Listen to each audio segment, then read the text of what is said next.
오늘 저희들이 함께 읽은 하나님의 말씀은 고린도전서 14장 말씀입니다. 신약성경 고린도전서 14장 말씀 함께 봅니다.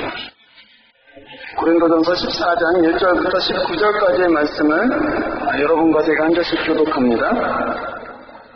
고린도전서 14장 1절부터 19절까지의 말씀입니다. 사랑을 따라 구하라. 신령한 것을 사모하되 특별히 예언을 하려고 하라.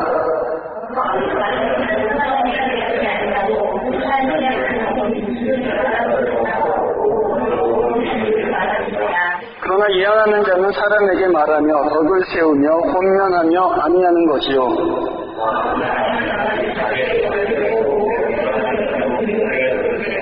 나는 너희가 다 방언 말하기를 원하며 특별히 예언하기를 원하노라.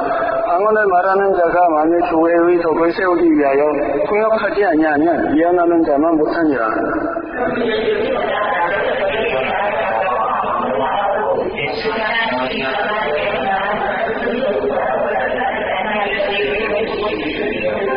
곡소나 검은고와 같이 생명 없는 것이 소리를 낼 때에 그 음의 분별을 내지 아니하면 저 부는 것인지 검은고 타는 것인지 어찌 알게 되리요.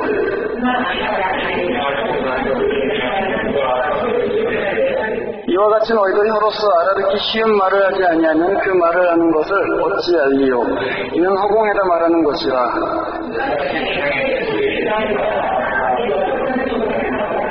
그러므로 내가 그 소리의 뜻을 알지 못하면 내가 말하는 자에게 야만이 되고 말하는 자도 내게 야만이 되리니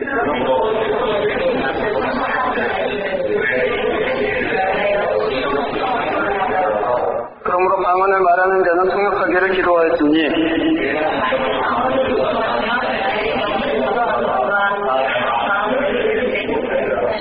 그러면 어떻게 할꼬. 내가 영으로 기도하고 또 마음으로 기도하며 내가 영으로 찬미하고 또 마음으로 찬미하리라.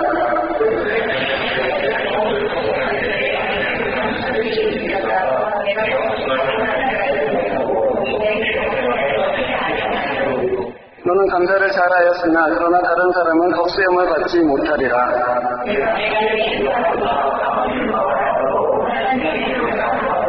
함께 읽습니다. 그러나 교회에서 네가 남을 가르치기 위하여 깨달은 마음으로 5마디 말을 하는 것이 1만 마디 방언으로 말하는 것보다 나으니라. 아멘. 기도하겠습니다. 저희들이 오늘 이 시간에 하나님 앞에 말씀을 듣고 또 그 말씀 가운데서 우리에게 은혜 주시는 그 복된 주님을 만나고자 합니다. 함께 해주시고 또 우리의 마음을 열어서 주의 진리의 말씀을 깨닫게 해주시며 그 말씀이 살아서 움직이는 시간 되도록 주의 역사해 주시옵소서. 주 예수 그리스도 이름으로 기도합니다. 아멘. 오늘 여러분이 읽은 이 14장의 말씀들은 사실은 굉장히 특이한 말씀들입니다. 우리 교회 안에는 성령의 은사들에 대한 여러 가지 관심들이 있고 또 그 은사들에 대한 적절한 가르침이 없기 때문에 많은 혼란이 있는 것도 사실입니다. 그런데 여러분, 신자의 삶이라는 것은 사실은 그 처음부터 투자연적입니다. 우리가 지금 여기서 읽은 방언이라든지 예언이라든지 이런 은사들에 대해서 우리가 이거 초자연적인 은사가 이거 어떻게 되는 거냐고 궁금증들이 많이 있으시죠. 예를 들면은 저희 대학부에서 지난번에 수련회를 갔을 때 여러 지체들이 방언을 하는 것을 보고 방언을 처음 보는 사람들은 쟤네들 미쳤나 왜 저러나 하는 그런 생각들을 하게 되었습니다. 또 교회에서 방언을 해야 되는지 말아야 되는지 그런 여러 가지 의견들도 있고 또 무슨 수련회를 갔다 오면은 예언의 은사를 받았다고 내가 누구랑 결혼할지 알려줄 테니까 나한테 와. 그래서 이렇게 어디 이상한 데 데리고 가고 그렇게 예언기도 해주고 그러는 부작용도 있습니다. 제가 교회에서 청년부에 나갈 때에도 성가대에 있는 어떤 멋있는 형제를 사모한 몇 명의 자매들이 서로 예언 기도를 받고 저 형제랑 내가 결혼하기로 그렇게 하나님께서 작정하셨다는 그런 얘기들도 들은 바가 있었습니다. 그러니 여러분, 이런 성령의 은사에 대한 관심이 많은 반면에 그 은사들이 어떻게 사용되고 또 무엇을 위한 것인지는 사실 잘 가르쳐주지가 않기 때문에 저희들이 오늘은 그것들이 어떤 것이고 또 어떻게 사용해야 되는지 또 어떻게 우리들이 그 은사들을 받을 것인지에 대해서도 함께 나누고자 합니다.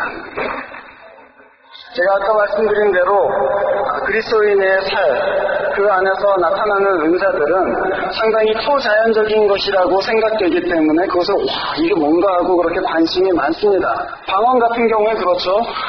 한 번도 배워보지 못한 언어를 막 기도하고 그러니까 신기하게 보이잖아요. 근데 여러분 한번 생각해 보십시오.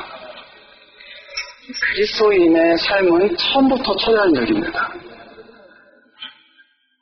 여러분이 그리스도를 믿기로 한 것이 여러분의 의지가 아닙니다.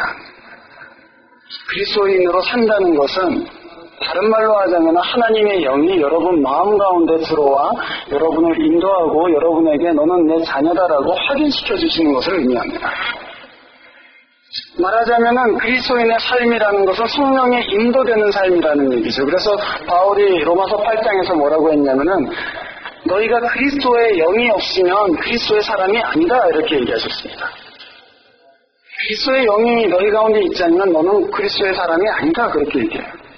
말하자면 믿는 사람이란 그리스도의 영을 모시고 사는 사람들이다 그런 얘기죠. 그러니까 여러분 우리 믿음이 처음부터 굉장히 초자연적이라고요.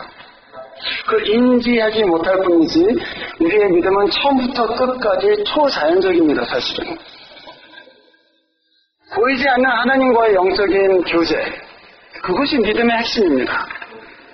보이지 않는 하나님과 내가 교제를 하고 있다. 내가 그분의 말씀을 듣고 내가 그분의 말씀에 응답하고 그리고 하나님께서 하시는 일들을 내 인생 가운데 보고 있다. 초자연적인 일 아닙니까 여러분? 초자연적인 일이죠. 그것이 그리스도인의 믿음의 아주 본질적인 부분입니다. 보이지 않는 하나님과 내가 어떤 교제 가운데 있고 그분이 하시는 말씀을 듣고 그분의 의지를 따라서 움직인다는 것들이죠. 만약에 여러분께서 내 삶에 하나님께서 무슨 일을 하셨는지 사실 나는 잘 말할 수가 없다 이렇게 말씀하신다면 그분은 마치 하나님을 만나기 이전의 사무엘과 같은 상태입니다. 아직 하나님을 인격적으로 하나님을 믿고 있는지는 모르지만 아직 하나님을 인격적으로 만나지는 못한 상태죠. 그런 분들한테는 제가 하나님을 만나기 위해서 기도하시라고 권하고 싶습니다. 왜냐하면은 아직 여러분은 자기의 의지로 믿고 있는 것이지 하나님께서 믿게 만드신 상태는 아니기 때문입니다. 우리가 신약 성경에서 보는 이 장면들, 여러 장면들에서 사도들이 복음을 전할 때 사람들이 복음을 받아들이고 또 예수께로 나아가고 할 때 성령이 가시적으로 이 사람들에게 임했습니다. 방언이나 예언 같은 은사들이 나타났고 그래서 하나님을 예수를 믿으면서 찬미하는 일들이 생기고 누구도 사실은 이 신약 성경에서 누구도 저 사람이 성령을 받은 사람인지 받지 못한 사람인지 의심할 수가 없었어요. 그때는 예수를 믿으면 그 성령이 가시적으로 임했기 때문에 의심할 방법이 없었습니다. 그래서 바울은 갈라디아서 2장 같은 그 부분에서는 너희가 믿고 너희가 구원을 받은 것이 너희가 성령을 받은 것이 믿고 성령 받은 것이냐 아니면 율법을 지킨 것으로 성령 받은 것이냐고 묻습니다. 만약에 우리가 성령을 받았는데 내가 받았는지 안 받았는지 알 수가 없다면 그런 질문이 가능하지가 않은 것이죠. 내가 성령을 받았는데 그 성령이 너희가 믿음으로 받은 거냐 아니면 너희가 일에서 받은 거냐 너희가 공로로 받은 거냐 이렇게 물을 수 있다면 그거는 모든 사람이 내가 성령 받은 건 내가 분명히 아는데 그것은 믿음 때문이구나. 그게 가능해야 되는 것이죠. 고린도후서 1장 12절에 바울은 성령을 디파짓이라고 얘기합니다. 하나님께서 너희들한테 성경에서 약속한 모든 구원을 이루시기 위해서 하나님이 디파짓으로 주신 것이 성령이다 그렇게 얘기했습니다. 디파짓이 여러분 요새 뭐죠? 학생들이 이제 처음에 가을 학기에 이렇게 쭉 들어오면 아파트를 이제 컨트랙트 하지 않습니까? 그때 디파짓을 냅니다. 내가 이 아파트에 살기로 약속합니다. 그리고 이 컨트랙트에 내가 사인하고 그것을 충실하게 이행할 것을 내가 약속하는 의미에서 디파짓을 내잖아요. 하나님께서 내가 너희한테 약속한 모든 것을 다 이룰 거야. 그 증거로 내가 디파짓을 줄게 하는 것이 바로 성령이라는 얘기입니다. 그래서 우리가 첫 번째로 성령에 대해서 생각해야 되는 건 뭐냐면은 이 성령은 하나님께서 자기의 신실하신 우리에 대한 구원을 확증하시기 위해서 주신 디파짓이구나. 그거를 먼저 기억하셔야 됩니다. 성령은 우리 가운데 들어오셔서 우리 영과 함께 우리가 하나님의 자녀인 것을 증거해 주십니다.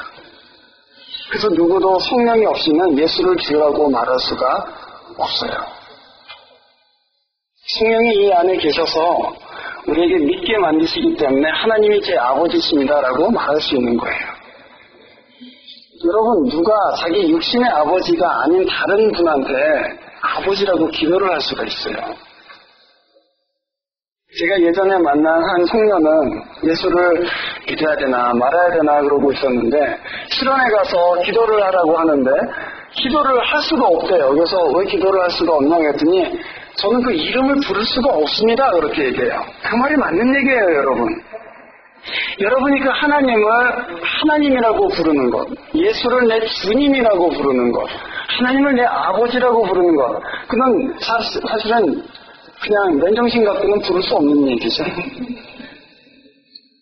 여러분의 아버지가 들으면 깜짝 놀랄 일입니다. 너 아버지가 또 있냐?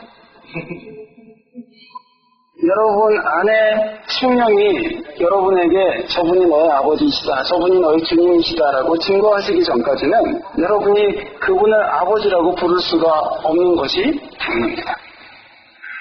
그래서 성령께서는 우리한테 오셔서 하나님이 우리 아버지이시라는 것을 증거해 주시죠. 그래서 이 믿음에 이르게 되는 모든 과정이 사실은 우리 안에 내주하시는 성령께서 하시는 역사다. 그것이 지금 제가 첫 번째 포인트로 여러분한테 말씀드리는 것입니다. 방언을 받아야지만 초자연적인 일이 일어나는 것이 아니고 우리가 하나님을 아버지라고 고백하는 순간 벌써 초자연적인 일이 우리 가운데 일어나고 있다는 것입니다. 그래서 여러분이 지금 갖고 있는 그 신앙은 육신에 속한 사람한테는 없는 것이라는 것을 아셔야 됩니다. 여러분이 갖고 있는 그 믿음은 하나님께서 주신 것입니다. 그래서 하나님께서 주시지 않으면 여러분이 가질 수 있는 것이 아닙니다. 그래서 그 믿음을 가지고 계시거든 그것을 소중하게 생각하세요. 이건 하나님께서 나에게 주신 소중한 것이구나. 오늘 우리가 읽은 이 말씀에 특별히 바울이 영적인 그 은사에 대해서 얘기하는데 오늘 저희들이 메시지 나눌 땐 그 중에서 두 가지 방언과 예언에 대해서 함께 얘기하고자 합니다. 바울은 이미 우리가 고린도전서 3장에서 본 것 같이 여러 그리스도의 종들이 물도 주고 씨도 뿌리고 하지만 결국 생명을 주시는 분은 하나님이시다 그렇게 얘기했습니다. 그런데 생명을 준다는 게 뭡니까, 여러분? 하나님께서 각 신자한테 생명을 주신다. 우리가 가르치기도 하고, 또 우리가 전도하기도 하고, 우리가 섬기기도 하지만, 그 사람에게 생명을 주시는 분은 하나님이시다. 그게 도대체 경험적으로 무슨 말입니까? 생명을 주신다, 하나님께서. 그 말은 그 사람이 믿음에 이르게 됐다는 얘기죠. 그 사람이 하나님을 내 주님이라고 부를 수 있는 상태에 갔다는 얘기고 그것이 바로 생명이라는 얘기입니다. 그런데 그 생명에 이르게 하는 것, 말하자면 한 사람을 그리스도의 제자로 세우는데 하나님께서 주신 그 돈이 있다. 그것이 바로 성령의 은사들이다. 그렇게 얘기합니다. 그래서 여러분 12장 32절을 잠깐 보시죠. 고린도전서 12장 32절. 거기에 보면 벌써 12장에서 바울이 은사에 대해서 쭉 설명한 다음에 너희는 더욱 큰 은사를 사모하라. 내가 또한 제일 좋은 길을 너희에게 보이리라 그러고 우리가 잘 아는 고린도전서 13장을 쭉 얘기합니다. 고린도전서를 연구한 학자들은 이 고린도 교회가 은사 사용에 있어서 굉장히 혼란하고 무질서한 교회였다 이렇게 얘기합니다. 은사가 많이 나타났고 그 은사들이 공예배 시간에 좀 무질서하게 막 이 사람 저 사람 방언하고 예언하고 그래갖고 도저히 이게 예배가 어떻게 되는 건지 알 수 없을 정도로 혼란스러웠다 그렇게 얘기합니다. 만약에 여러분 이쪽 그룹에 있는 여러분 전체가 막 방언을 하기 시작했다. 그래서 이 교회가 예배드리기가 너무 힘들다. 그러면은 제가 목사로서 어떻게 할까요? 방언 좀 그만하세요 이제. 그리고 이제 방언은 그렇게 중요한 게 아니에요. 그렇게 얘기할 거 아니겠어요? 여러분 애들끼리 막 문제가 있어도 토이 갖고 문제가 있으면 야 그 토이를 치워버려라 이렇게 얘기하잖아요. 바울은 절대로 이 고린도 전서 안에서 은사 때문에 문제가 여러 가지가 일어나고 있는데도 불구하고 이제 은사는 그만하세요. 은사는 별로 필요한 게 아니에요. 이렇게 말하는 법이 없습니다. 은사 때문에 일어나는 일인데도 불구하고 이 은사를 오히려 더 열심히 구해라 이렇게 얘기해요. 그래서 31절에 다시 읽어보면 더욱 큰 은사를 사모해라. 방언보다도 더욱 큰 은사, 예언보다도 더욱 큰 은사를 사모해라. 그러면서 하는 말이 그것이 바로 사랑이다 이렇게 얘기하는 것이죠. 교회가 세워지는데 하나님께서 성령의 은사를 통해서 이 교회를 세우는데 도움을 주시고 계시다 하는 것입니다. 그 생명이 성령의 은사로부터 온다. 제가 몇 주 전에 우리가 왜 세 세대 전에 교회보다 비교해서 이렇게 약한가 그 얘기를 잠깐 나눈 적이 있었습니다.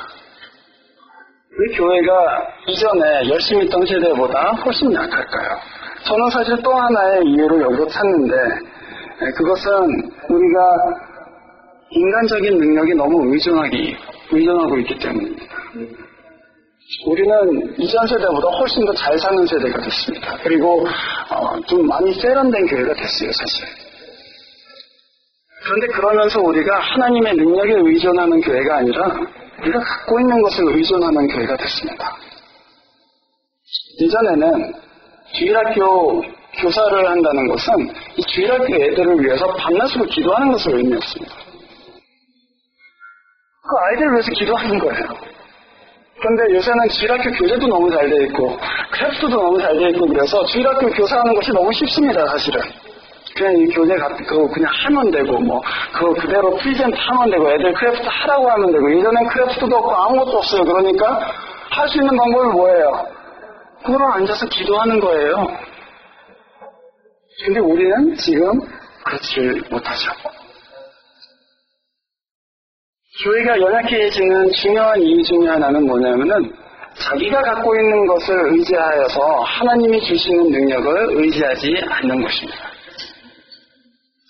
우리가 12장 28절부터 31절에 보시면 이렇게 되어 있습니다. 하나님이 교회 중에 몇을 세우셨다. 그래서 첫 번째는 사도, 두 번째는 선지자, 셋째는 교사, 그 다음에 이제 은사들이 쭉 나옵니다.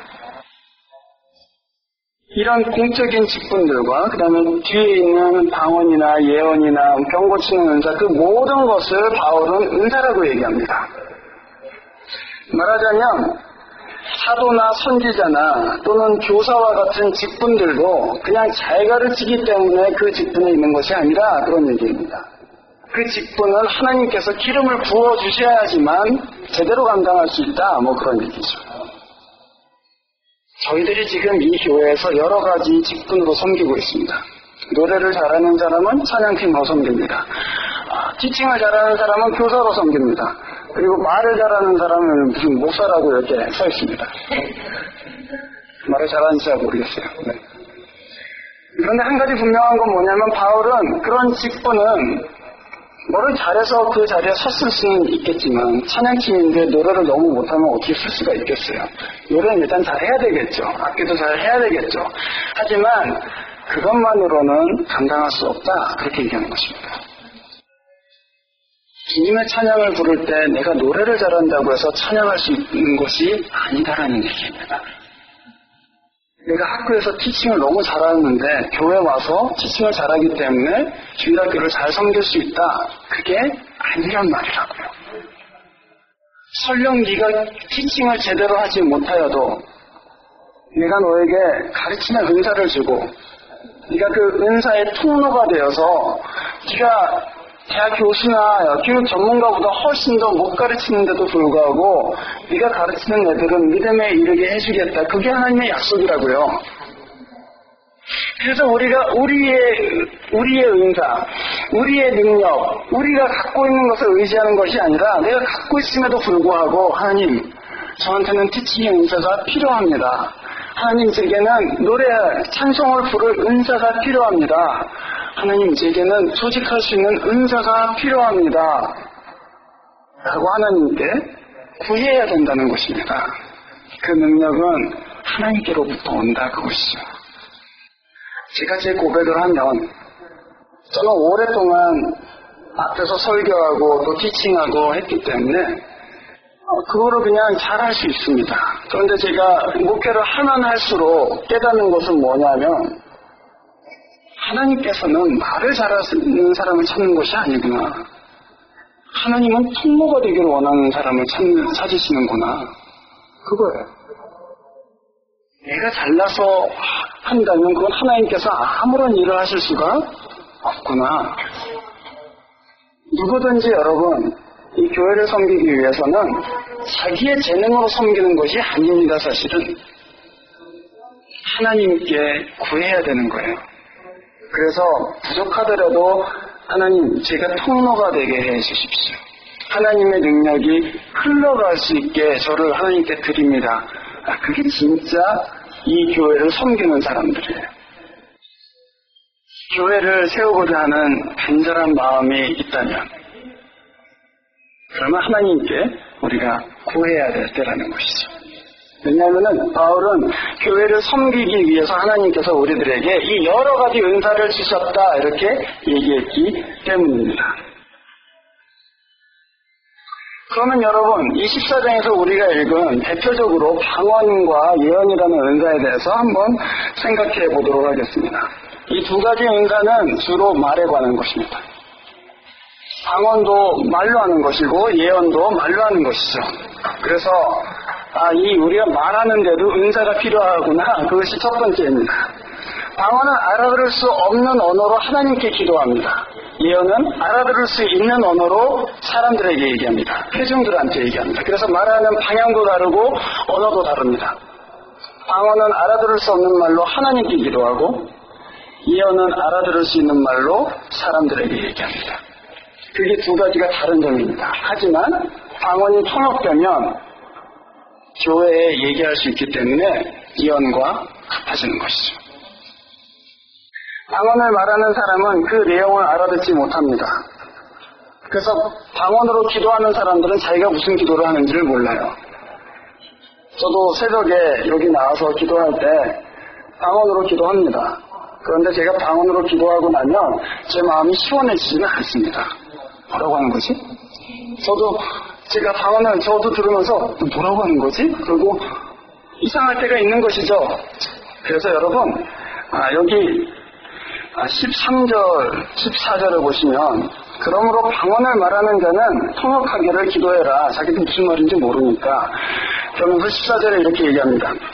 내가 만일 방언으로 기도하면 나의 영이 기도하거니와 나의 마음은 열매를 맺지 못한다.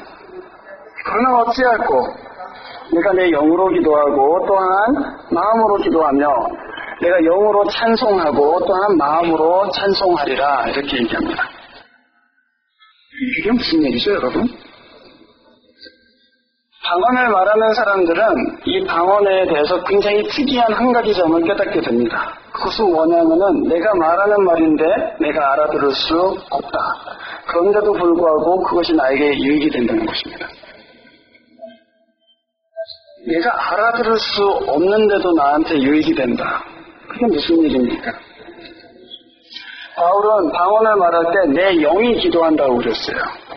그리고 내 마음은 그것을 깨닫지 못한다고 그렇게 얘기했습니다. 내 영이 하나님께 비밀을 말한다고 얘기했습니다. 그 비밀은 뭐냐면은 즉 하나님의 말씀입니다. 그 영혼을 향한 하나님의 말씀을 그 영은 마음이 알지 못하는데 하나님께 말한다는 것입니다. 그리고 그 영은 하나님의 말씀을 듣습니다. 제가 여러분한테 설교할 때 여러분의 마음이 제 설교를 알아듣습니다. 그런데 여러분이 진짜로 회심에 이르기 위해서는 여러분의 영이 그 말씀을 받아들여야 됩니다. 마음이 깨달아지는 것 같고는 전 존재가 회복되지를 않습니다. 그래서 방언을 말할 때에는 내 말을 내가 알아듣지 못하지만 내 영은 그것을 알아듣는단 말이에요. 그래서 그 하나님의 말씀을 영이 듣고 영은 유익을 얻는다는 것입니다. 그런데 내 마음은 별로 시원치가 않아요. 그래서 방언으로 기도하면서 내 마음은 다른 기도를 같이 하게 됩니다. 그래서 저도 새벽에 여기서 앉아서 방언으로 기도할 때 제 입술은 방언을 얘기하지만 제 마음 따로 기도를 합니다. 여러분 여기서 열매를 맺지 못한다는 것이 무슨 말입니까? 기도의 열매가 맺히지 못한다. 여러분 기도할 때 어떤 때 열매를 맺었다고 하십니까? 열매 맺는 때가 언제예요?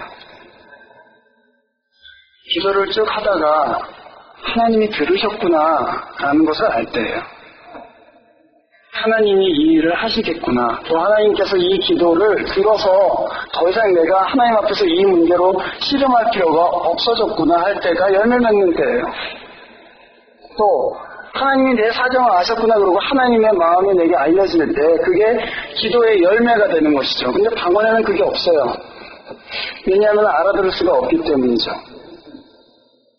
그래서 우리가 방언으로 기도하면서 또한 마음으로 기도하는 것이 그것 때문입니다. 하나님 앞에 서 있다는 기쁨, 하나님이 내 기도를 들으신다는 그 기쁨을 우리가 마음으로는 추구하고 있는 것이죠.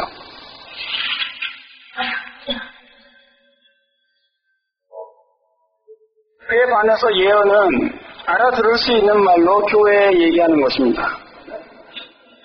여러분이 흔히 예언을 무슨 장래의 일을 예언하는 것으로 아시는 그런 경우가 종종 있습니다. 그래서 너 누구랑 결혼하게 될 거야, 누구랑 어떻게 될 거야, 그런 예언들을 합니다. 그것도 예언의 한 부분이죠. 하지만 예언의 가장 중요한 목적은 그런 것이 아닙니다. 예언은 여러분 우리가 읽은 14장 5절 말씀을 보시면은 예언이 무엇에 관한 것인지가 나와 있습니다. 그러나 예언하는 자는 사람에게 말하며 덕을 세우고 권면하며 아니하는 것이다. 그렇게 되어 있습니다. 말하자면 예언은 사람을 믿음 가운데 세우고 또 인커리지하고 그 다음에 위로하는 그것입니다. 그것이 예언의 목적이에요. 그래서 하나님께서 특별하게 어떤 회중을 향해서 또 어떤 사람을 향해서 위로해 주시는 말씀, 또 권면하시는 말씀, 또 세우시는 말씀을 그 시에 하신다는 얘기예요. 그것은 사람의 말로 우리에게 들리기 때문에 그것을 들을 때 이게 예언의 메시지라고 안 들릴 수도 있어요. 예언을 말하는 자가 이것은 하나님께서 주신 말씀입니다 그러고 전하지 않는 한 설교 가운데도 예언이 나올 수가 있고 심지어는 이 앞에서 어떤 권면의 말을 하는데 그게 진짜 예언이 될 수가 있다는 얘기입니다. 문제는 뭐냐면 그것이 예언이냐 아니냐 그런 걸 분별하는 것보다 그 말씀을 듣고 그 공동체가 세워진다는 거예요. 그 말씀은 어떤 특정한 상황에 주어지는 하나님의 위로의 말씀일 수도 있고 어떤 특정한 상황에 하나님께서 방향을 틀어줄 수 있는 말씀일 수도 있고 그래서 그 말씀을 듣고 그 공동체가 그 말씀에 반응하기 시작한다는 얘기예요. 예를 들면 사도행전 13장에 보면은 안디옥 교회에서 초대교회 역사상 처음으로 선교사를 파송하는 일이 나타납니다. 기록된. 그런데 그게 뭐냐면은 선교사들이 파송되게 된 계기가 안디옥에 있는 교회들이 그 교회의 지도자들이 함께 모여서 주를 섬겨서 금식하고 있었어요. 금식하면서 기도했단 말이죠. 그런데 성령께서 내가 시키는 일을 위해서 두 사람을 따로 세워라 하면서 바울과 바나바를 세우게 됩니다. 그게 예언이에요. 그건 무슨 우리가 성경을 읽다가 갑자기 깨달아지는 그런 말씀이 아니에요. 그 가운데 예언자들이 또는 예언의 은사를 받은 자들이 하나님이 지금 우리 교회에 중요한 일들을 위해서 두 사람을 따로 세우라고 하신다. 그래서 그 말씀에 온 교회 공동체가 반응하는 것이죠. 그게 맞는지 검증해보고 그 해석이 맞는지 알아보고 그리고 그럼 우리가 선교사를 보내기로 결의하자. 그래서 결의하는 거예요. 그게 그 교회를 건강하게 세운다고요. 그것이 바로 예언이 하는 일들입니다. 그것은 어떤 개인을 향한 예언일 수도 있고 그것은 어떤 특정한 공동체를 위한 예언일 수도 있습니다. 그 점은 뭐냐면 교회에는 하나님의 말씀을 하는 사람들이 필요하다는 얘기입니다. 그게 꼭 목사일 필요는 없어요. 바울은 여기서 목사를 얘기한 것이 아니에요. 우리의 신체 기관 중에서 어떤 사람을 죽일 수도 있고 살릴 수도 있는 기관이 딱 하나 있습니다. 손을 대지 않고. 그게 입입니다. 말로 충분히 어떤 사람을 절망시켜서 죽일 수 있어요. 그런데 그 같은 입으로 어떤 사람을 죽음 가운데서 끌어낼 수도 있어요. 여러분, 교회에 만약에 우리가 같이 하나님 저희들에게 말하는 은사를 주십시오. 그래서 방언하게 해주시고 예언하게 해주시고 지식의 말씀하게 해주십시오. 그래서 우리가 그런 은사들을 받았다고 한번 가정해 보세요. 그러면 그 입에서 독한 말이 나올 수가 있겠습니까? 가십을 하던 우리 입술에서 세우는 말씀이 나오기 시작하고 또 막 따라 뭉개고 무시하던 입에서 권면하고 위로하는 말씀이 나오기 시작한다면 그 교회는 당연히 건강해질 수밖에 없는 것이죠. 그래서 여러분한테 제가 강력하게 권하는 거예요, 사실은. 리더 모임할 때, 가지 모임할 때, 그 모임 가운데는 하나님의 말씀을 할 사람들이 필요한 거라는 거죠. 내 말이 아닌 하나님이 이 공동체를 위해서 위로하시는 말씀을 할 사람들이 필요합니다. 목사 한 사람을 얘기하는 것이 아닙니다. 여러분 다 그래서 바울이 예언의 은사를 구하라는 것이 바로 거기에 있어요. 교회에는 이 위로의 말씀, 권면의 말씀, 세우는 말씀을 할 사람들이 많이 필요합니다. 야고보 3장 8절에 보면 야고보가 이렇게 말합니다. 사람의 말은 쉬지 아니하는 악이요 죽이는 독이 가득하다. 그 입에서 사람을 죽이는 말들이 너무나도 많이 나온다는 얘기예요. 저는 하나님께서 교회에 특별히 이 말하는 은사들을 많이 주셨는데 그 이유가 바로 우리의 입이 얼마나 심각하게 타락했기 때문이라고 그렇게 생각합니다. 너무나도 좋은 도구인데 심각하게 타락했기 때문에 하나님께서 내가 말하는 은사를 너희들한테 주겠다면서 예언의 말씀도 주시고 지식의 말씀도 주시고 지혜의 말씀도 주시는 것이죠. 바울 사도는 이 우리가 읽은 말씀에서 성령의 은사를 적극적으로 구해라 그렇게 얘기합니다. 여러분 저는 성령의 은사를 구하는 사람에게 하나님께서 그 성령의 은사들을 주실 것이라는 것을 부정하지를 못합니다. 주님께서는 풍성하게 주시는 분이시고 그래서 제가 여러분들한테 권면하는 거예요. 한 번도 성령의 은사들에 대해서 경험이 없으신 분들 기도하시기를 바랍니다. 기도해 보세요. 하나님께서 어떤 은사들을 주실지 그건 알지 못하지만 여러분 하나님께 기도해 보시기를 바랍니다. 주님, 교회를 섬기기를 원하고 제 힘이 아닌 하나님의 힘으로 돕는 능력으로 하기를 원합니다. 이렇게 해서 주님 앞에 구해 보시기를 바랍니다. 어떻게 구할 것인가? 굉장히 간단합니다. 사실은 사도행전 2장 38절에 베드로가 이렇게 얘기합니다. 유대인들이 베드로의 설교를 듣고 그러면 우리가 어떻게 하면 좋겠습니까? 이렇게 얘기했을 때 베드로가 아주 단순하게 얘기합니다. 회개하고 그리스도를 주로 믿어서 세례를 받고 죄사함을 받으라. 그리하면 하나님께서 너희들에게 선물로 성령을 주실 것이다. 그렇게 얘기했어요. 예수를 믿는 사람들은 다 이미 우리 마음 가운데 내주하시는 성령님을 모시고 있습니다.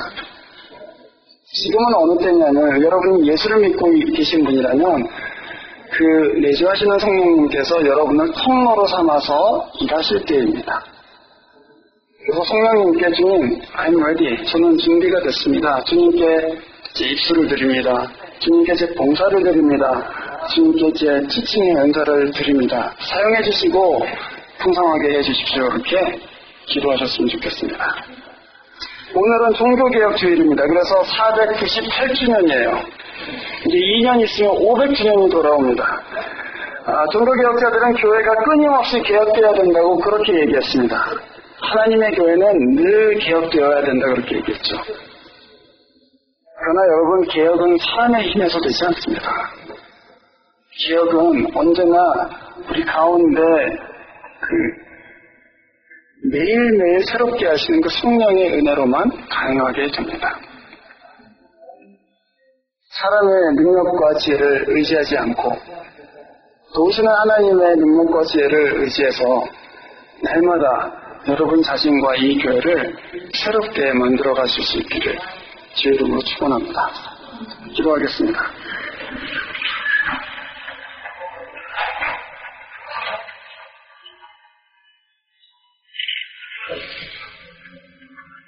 지금 저희들 가운데에 교회를 새롭게 하시고 또한 이롭게 하시는, 그리고 믿음 가운데 굳건하게 세우시는 성령의 은사가 풍성해지기를 간절히 구합니다.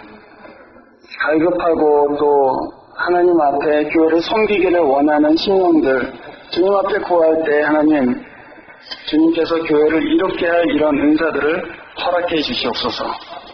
또 저희 교회가 여러 가르치는 포지션과 또 섬기는 여러 직분들이 있습니다. 그 직분들을 우리의 힘으로 감당하는 것이 아니라 주님께서 주시는 거룩한 능력과 또 성령의 기름 부으신 가운데 감당할 수 있도록 모든 직분 맡은 사람들에게 기름 부어 주십시오. 주 예수 그리스도 이름으로 기도합니다. 아멘.